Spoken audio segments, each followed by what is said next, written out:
If you like finance, or if you listen to finance talks, or if you know finance, if you know anything about money, you would have come across this term called compound interest. And some people call it the eighth wonder of the world. I mean, it's beautiful. The whole concept of compound interest is beautiful. But there are some problems with this, or some challenges with compound interest, that I wanted to share with you guys.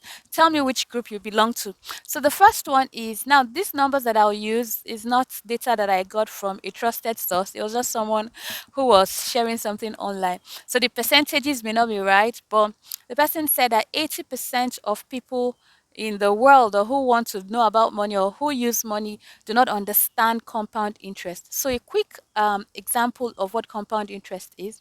I'll just use an example. Let's say you have $100 and you're investing this $100 in whatever. It could be in stocks, whatever. Let's just say you're investing it, and the interest you're getting is 10% of your money, which means that you're getting $10 of your $100, right? That's 10%.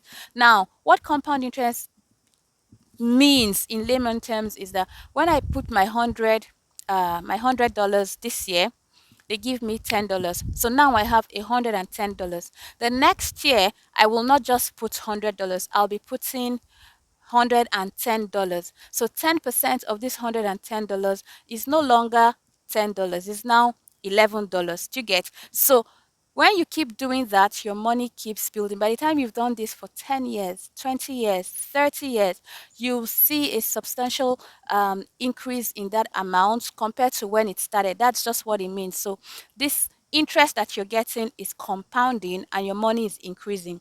Now, the beauty of this thing is that in the beginning, it may not be so much, but towards the end, when it has stayed for a number of years, you see your money, you start seeing your money. In the beginning, it might just be like little dollars here and there, depending on the amount you start with anyway.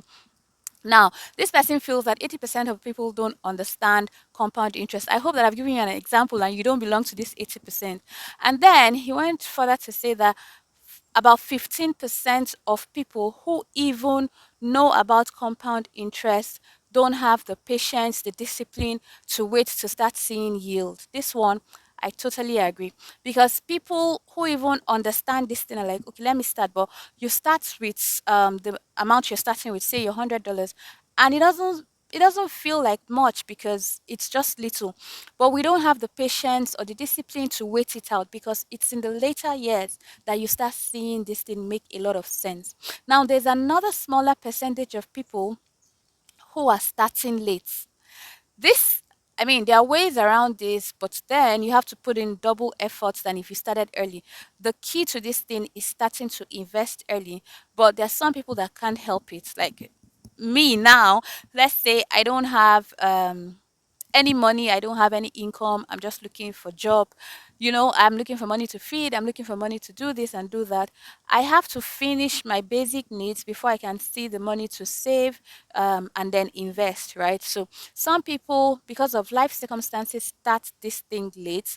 And the later you start, the less chances of you seeing like big amounts. Someone who starts to invest $100 a month at 20 will see much more money than someone who started the same amount at 40, if they both take like look at their accounts at age 60. You get my point? So if you have 40 years to do this and someone else has 20 years to do this, the person who has 40 years definitely will have so much more money. You won't even believe the difference, right? But yes, so some people start very late, and when you start late, you don't really see big benefits of this. It's still better that you start late than never doing it. Okay. If you don't understand it, please look for videos on YouTube. There's so many of them. If you even want me to do a video and explain this properly, I'm happy to do that. So put that in the comment section and I'll get around doing this video for you. But if you do know about compound interest, how is it working for you? And yeah, I hope you guys are doing well. I'll see you in the next video. Bye for now.